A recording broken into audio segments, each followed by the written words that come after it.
ہو گیا. یعنی جبہ اور ٹھاٹ باٹ امام الحرمین کی.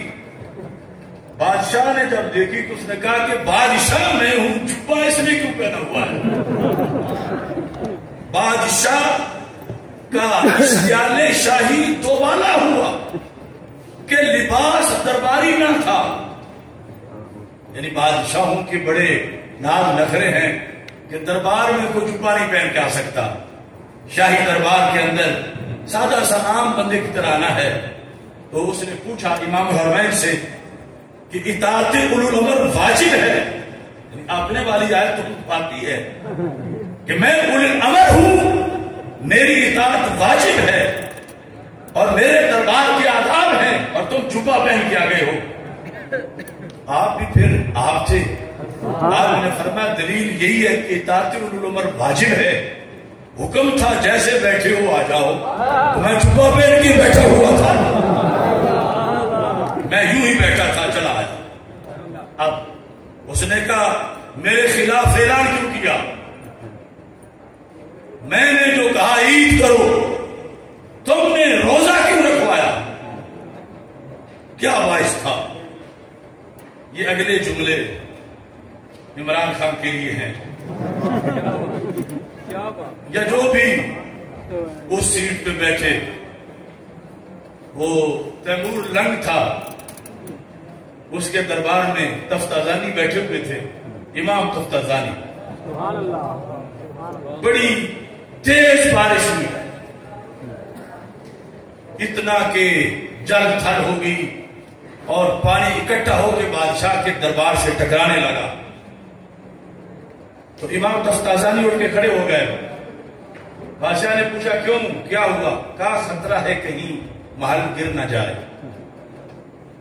اس نے کہا میں حق میں وقت ہوں، میں بیٹھا ہوں، تم ایک ملا ہو. تمہاری جان زیادہ قیمتی ہے یا میری زیادہ قیمتی ہے؟ میں اگر بھاگ جاتا تو تم بھی چلے جاتے، اگر گرے گا تو میں بھی تو بیٹھا ہوا ہوں. امام تفتازانی نے کہا تمہاری کوئی حیثیت نہیں.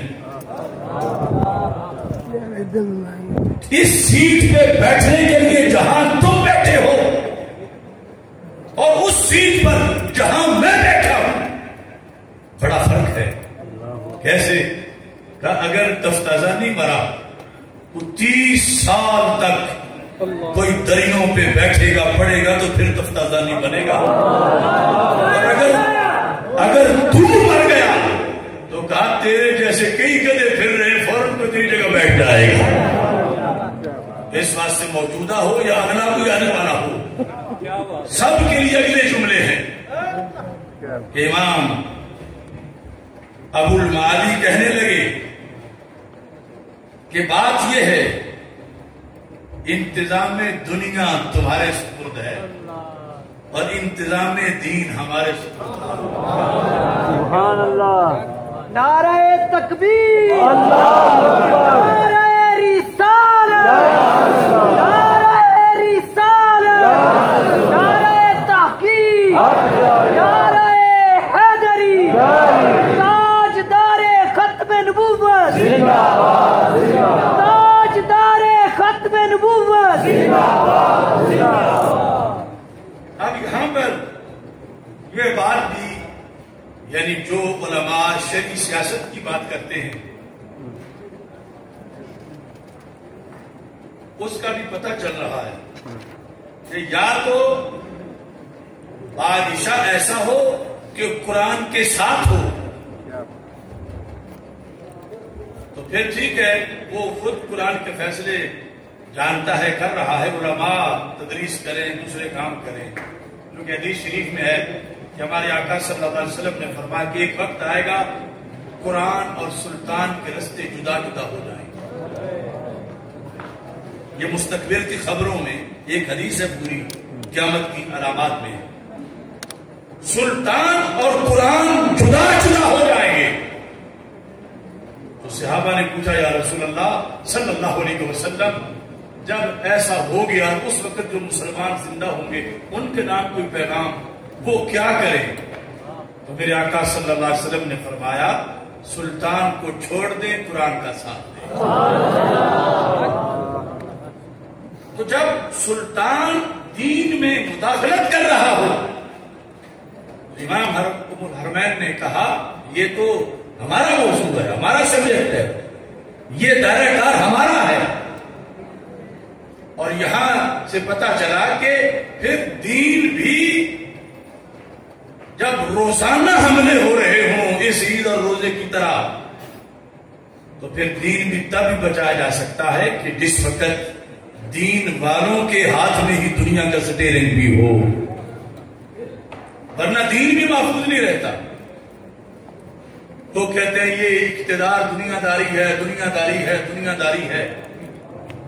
اقتدار جب رؤیت ہلال کا فیصلہ کر رہا ہو اور رؤیت ہلال آگے حج ہے، اس کے مطابق عید ہے، اس کے مطابق روزہ ہے، یہ تو پورے دین پہ باتیں اثر انداز ہوتی ہیں. اور یہ ایک نہیں، ایک دن بھی پوری طرح صحیح طریقے سے نہیں گزر سکتا اگر اقتدار اسلامی اصولوں کے مطابق نہ ہو. تو پھر فسادات اور مفاسد پے در پے ہوتے ہیں. اس بنیاد پر یہ رؤیت ہلال سے متعلق چند باتیں جو صرف حدیث شریف میں ہیں ان کو مختصر انداز میں آپ حضرات کے سامنے پیش کرتے ہوئے اپنی گفتگو ختم کر رہا ہوں. صحیح مسلم سے یہ حدیث شریف بھی آپ کے سامنے پیش کرنا چاہتا ہوں. یہ جو چاند کے موٹے اور چھوٹے ہونے کا مسئلہ پہلے میں علم حیض سے بیان کیا، اب حدیث شریف کے لحاظ سے کہ کس انداز میں صحابہ کرام رضی اللہ تعالی عنہم سے یہ مسائل پوچھے گئے اور صحابہ کرام رضی اللہ تعالی عنہم نے ان پر اپنے اپنے عہد میں جواب دیا. صحابی کہتے ہیں حضرت سعید بن فیروز کہتے ہیں خرجنا للعمرہ، میں زیادہ لمبا نہیں کر رہا، سمیٹ رہا ہوں. عمرہ کے لیے ہم نکلے. فلما نزلنا ببطن نخلا ترائینا الہلال، جب ہم بطن نخلا میں تھے تو ہم نے ایک دوسرے کو چاند دکھایا. یعنی ایک نے کہا دیکھو تو چاند نظر آ رہا ہے، دوسرے نے کہا. اس طرح ہم چاند دیکھنے میں مصروف ہوئے.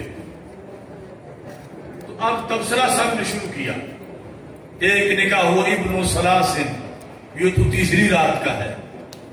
بعض نے کہا ابن لیلتین، دوسری رات کا ہے. کہتے ہیں اسی صورتحال میں فلقینا ابن عباس، ہم عبداللہ بن عباس رضی اللہ تعالی عنہ کو ملے.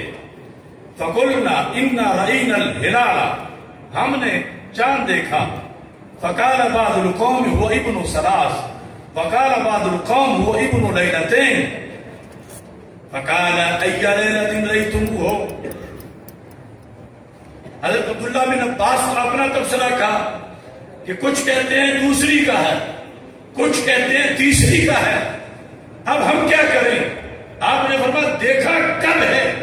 تو کہا دیکھا تو کل ہے. فرمایا اسی رات کا ہے جس رات کو دیکھا ہے. یعنی وہ جو موٹائی کا اور اونچائی کا ایک کنسپٹ اس وقت بھی تھا، اس کو رد کرتے ہوئے فرمایا ان رسول اللہ صلی اللہ علیہ وسلم مدہ لرؤیتہ، کہ سرکار نے رؤیت پہ مدار رکھا ہے. سن لرؤیتہ ہی فہو للیلۃ رأیتموہ، تو یہ اسی رات کا ہے جس رات کا تم نے دیکھا ہے. یعنی یہ یکم ہے، یہ دو یا تین نہیں ہے. ایسے ہی موٹائی کے لحاظ سے تو یہ حدیث شریف موجم کبیر طبرانی کے اندر موجود ہے کہ رسول اکرم صلی اللہ علیہ وسلم نے یہ ارشاد فرمایا. 198 صفحہ پر جلد نمبر 10 میں ہے، من اقتراب الساعة انتفاخ الاہلہ. ہمارے آقا صلی اللہ علیہ وسلم ارشاد فرماتے ہیں کہ جوں جوں قیامت قریب ہوگی چاند کا سائز موٹا ہوتا چلا جائے.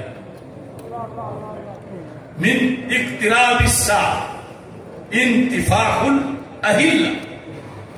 اب یہ جتنی بھی گفتگو ہوئی یہ پہلے مرحلے کی ہے.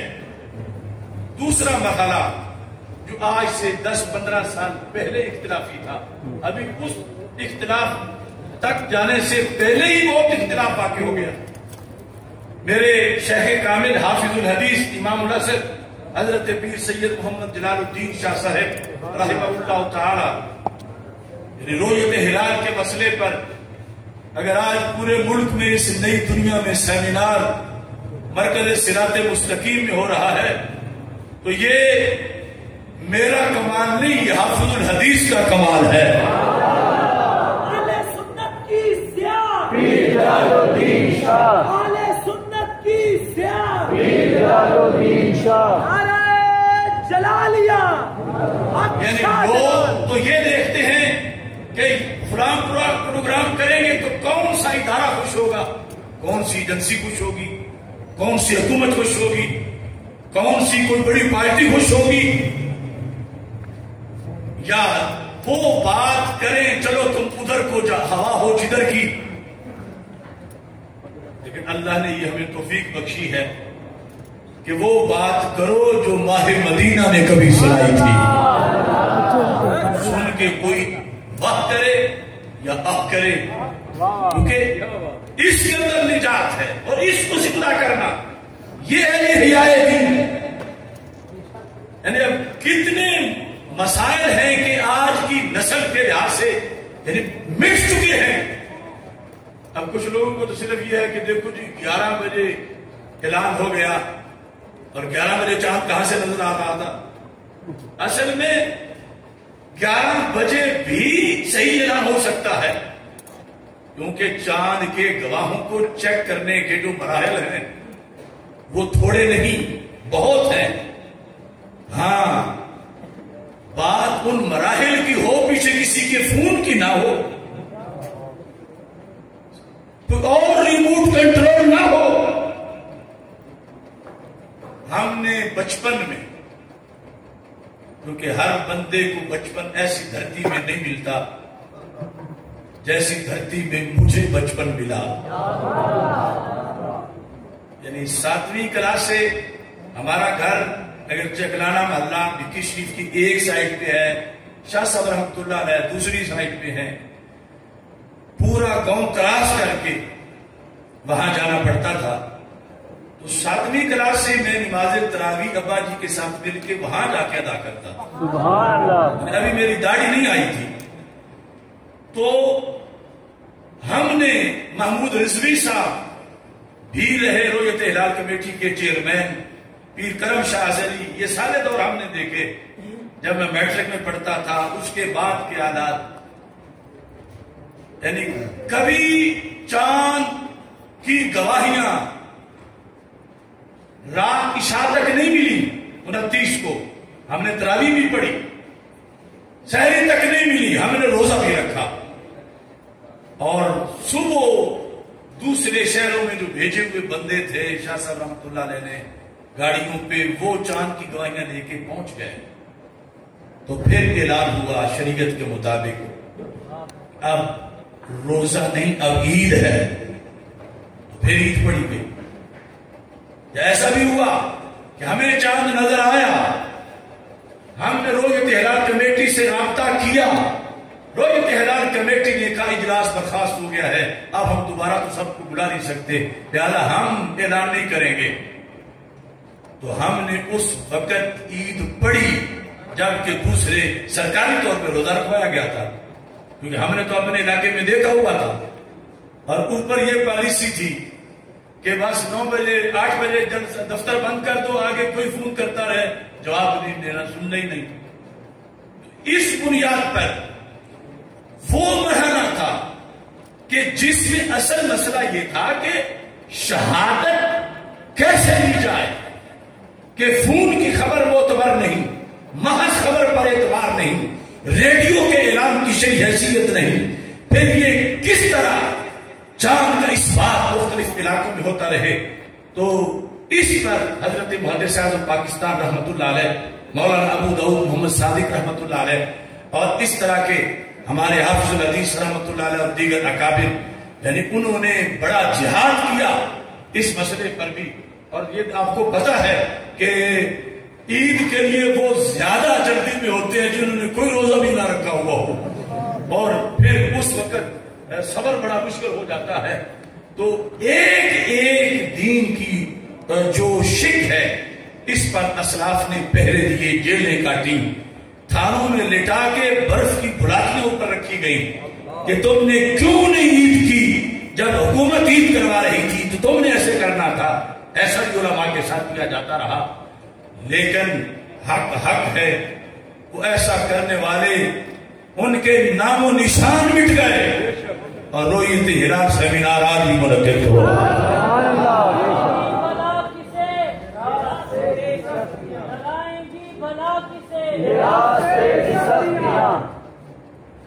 اب یہاں پر آپ کو زیادہ آزمائش میں نہیں ڈالتا، خلاصہ آپ نے ذہن میں رکھ لیا اور اس کو بعد میں بھی سن کے پکانا ہے کہ ولادت قمر کیا ہے، چاند کی پیدائش کیا ہے، فلکیاتی چاند کیا ہے اور بذریہ آلہ دیکھنا کیا ہے. یعنی آج دھاندلی یہ جو بذریہ آلہ دیکھا جائے اس کو آنکھ کا دیکھنا قرار دیا جا رہا ہے، جبکہ شریعت میں رؤیت بصر اور ہے اور بذریہ آلہ دیکھنا اور ہے. بصری چاند اور ہے، فلکی چاند اور ہے، عرفی یقین اور ہے، شرعی یقین اور ہے. یہ ساری چیزیں جو ہیں ان کو پیش نظر رکھ کے آگے ائمہ و خطباء باقاعدہ اس پہ ایک ایک جمعہ تو ضرور پڑھائیں تاکہ لوگوں کے ذہن میں یہ جو دین کا حساب مٹتا جا رہا ہے یہ زندہ ہو. من تمسک بسنتی عند فساد امتی فلہ اجر مئات شہید. کہ میرے آقا صلی اللہ علیہ وسلم فرماتے ہیں جب سنت کو مٹایا جا رہا ہو تو جس نے میری ایک سنت کو زندہ کیا اس کو 100 شہیدوں کا ثواب ملے گا.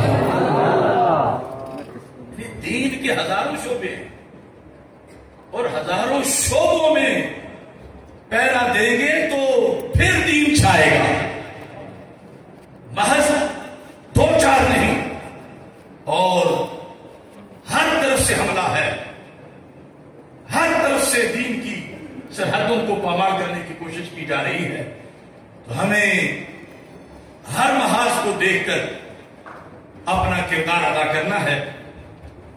3 ضروری اعلان اب میں آپ کے سامنے کرنا چاہتا ہوں اور اس کے بعد وہ جو توہین اہل بیت رضی اللہ تعالیٰ عنہ کا معاملہ ہے اس پر گفتگو کروں گا. انشاءاللہ 9 جولائی کو علامہ عطا محمد بلیالوی قدس سر العزیز، یہ جن کے میں نے نام لیے محمود رضوی رحمہ اللہ تعالی، سید علامہ سید محمود احمد رضوی صاحب رحمہ اللہ تعالی، یہ عبدالحکیم شرف صاحب، یہ کبار علماء، یہ گزرے ہوئے پیر محمد کرم شاہ ازہری، اس طرح کے یہ سارے شاگرد ہیں علامہ عطا محمد بلیالوی رحمہ اللہ. وہ غلام رسول سعیدی ہوں، یہ سارے مدارس کے ساتھ ان کے عرس کے سلسلہ میں موضوع بڑا اہم ہے، عقیدہ معصومیت اور امام بلیالوی.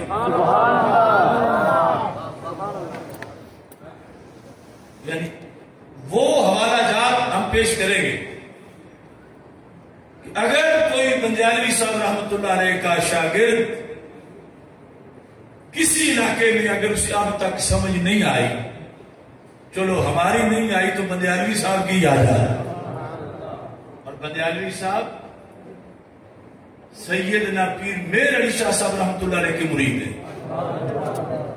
جب خود لکھتے تھے اپنا نام تو بلیالوی بعد میں لکھتے تھے، چشتی گولڈوی پہلے لکھتے تھے. ان کے حوالے سے جو حقائق ہیں، جو پچھلے سال سے موضوع چل رہا ہے، وہ انشاءاللہ یہ جو جمعہ آ رہا ہے اسی مرکز میں یہ موضوع ہوگا. اور 11 جولائی کو انشاءاللہ تعالی عرس مناظر کبیر شیر اہل سنت حضرت علامہ مفتی محمد عابد جلالی صاحب قدس سر العزیز جامعہ حیدریہ رضویہ مرکز اہل سنت جیا بگا شریف، اور 14 جولائی کو اسی جگہ بہت بڑا تاریخی پروگرام ائمہ اہل بیت کانفرنس رضی اللہ عنہ، کس تاریخ کو 14 جولائی کو ائمہ اہل بیت، اس میں ہم مقالہ پیش کریں گے کہ ہم ہی ائمہ اہل بیت کی عظمت بتا سکتے ہیں انشاءاللہ تعالی۔ تو میں آپ حضرات کو ساتھ ملا کر ایک قرارداد آپ سے منظور کروانا چاہتا ہوں۔ اس کے بعد صدارتی خطبہ قبلہ میاں صاحب ارشاد فرمائیں گے، اور وہ قرارداد آپ نے پورے جوش و جذبہ کے ساتھ منظور بھی کرنی ہے اور آواز بھی بلند کرنی ہے۔ کرو گے؟ صاحب سو تو نہیں یا غائب ہو گئے ہیں؟ یہ جو کمینہ ناصری عبد الرحمن نامی سلفی، اس نے سیدنا امام موسیٰ کاظم قدس سر العزیز، وہ عالم اسلام کی عظیم ہستی، میں بارہا ان کی خدمت میں حاضر ہوا، آج بھی اس جگہ سے اہل بیت کے روح کے جلوے نظر آتے ہیں۔ یہ عبد الرحمن نامی ملعون ان کی ذات مقدس کے خلاف بھونک رہا تھا، ائمہ اہل بیت رضی اللہ تعالی عنہم کے خلاف بکواس کر رہا تھا، اور ہم یہ پہلے سے حکومت کو کہتے آئے ہیں کہ یہ پاک سرزمین قرآن کا فیضان ہے، ختم نبوت کا فیضان ہے، صحابہ کے جہاد کا فیضان ہے، اور اہل بیت اطہار کی برکات کا فیضان ہے۔ اس پاک سرزمین پر کسی کتے کو اہل بیت اطہار یا صحابہ کرام رضی اللہ تعالی عنہم کے خلاف بھونکنے کی گنجائش نہیں دی جا سکتی۔ حکومتی ادارے کس مرض کا علاج ہے؟ اب دیکھو، سید طارق شاہ اس نے مسلک اہل سنت بیان کیا، 1% کا سینکڑواں حصہ بھی کوئی توہین نہیں کی، وہ 3 مہینے سے مظفر گڑھ جیل میں بند ہے، کیوں کہ سنی ہے۔ اور وہ ملعون حامد رضا سلطانی جس نے پیر بدراڑ خوشاب کے اندر شان صدیق اکبر رضی اللہ تعالی عنہ میں معاذ اللہ گالیاں بکی، وہ ایران میں بیٹھا ہے۔ میں پوچھتا ہوں ان پیروں مفتیوں سے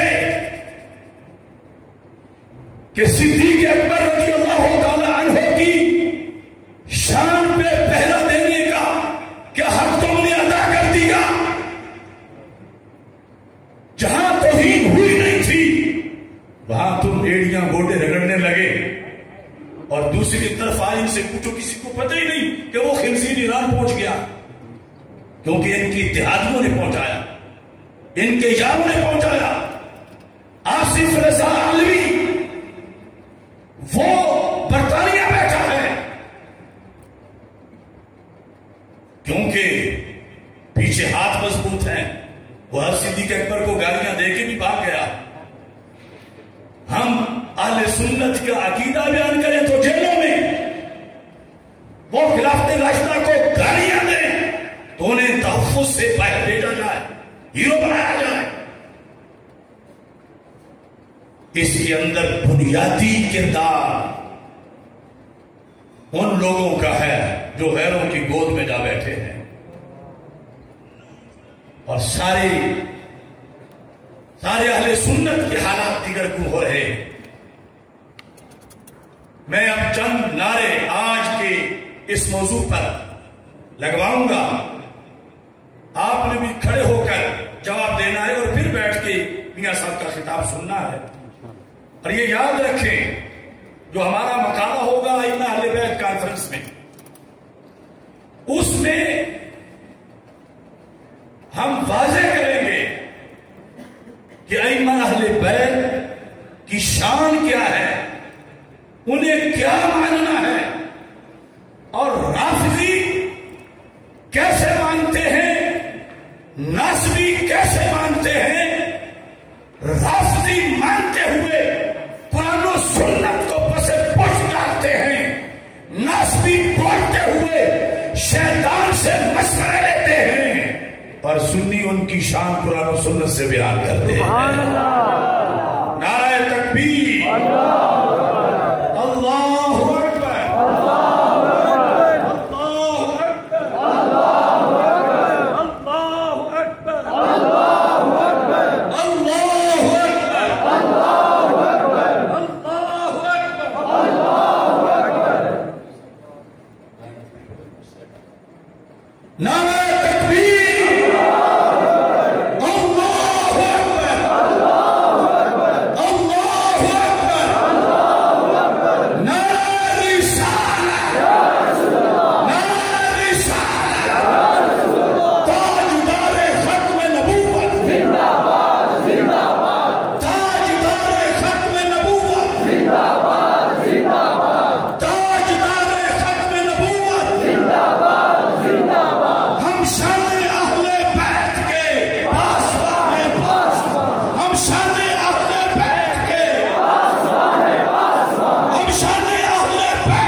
اللہ کے فضل سے ہمارے اسلام کے فاضل مفتی محمد طاہر نواز طحاوی صاحب یہاں رونق فروز ہیں، آپ نے تحفہ حمادیہ شرح مناظرہ رشیدیہ یہ اردو میں لکھی اور چھپ کے آ چکی ہے، اللہ تعالیٰ انہیں اس کا اجر عطا فرمائے اور آگے مزید تصریفی کام کرنے کی توفیق عطا فرمائے۔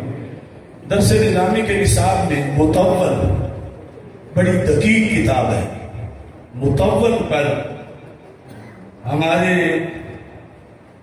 جامعہ جلالیہ رضویہ مظہر الاسلام کے عظیم فاضل اور جامعہ جلالیہ رضویہ مظہر الاسلام کے صدر المدرسین علامہ محمد جاوید اقبال اجمیری جلالی صاحب، آپ نے المفضل شرح مطول یہ لکھی جو چھپ کے آ چکی ہے، اللہ ان کی اس کاوش کو قبول فرمائے اور انہیں بھی مزید اس میدان میں آگے بڑھنے کی توفیق عطا فرمائے۔